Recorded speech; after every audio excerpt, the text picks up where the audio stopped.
விருத்து தென்னை போராடுதோ, எதனை நினைத்து இளநீராடுதோ, கன்னி உன்னை கண்டதாலோ, தன்னை எண்ணிக்கொண்டதாலோ.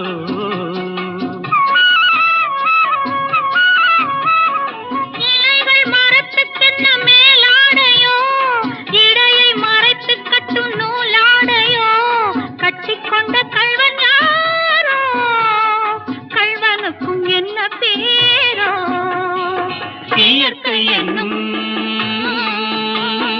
இளைய கண்ணி ஏங்குகிறாள் துணையை எண்ணி.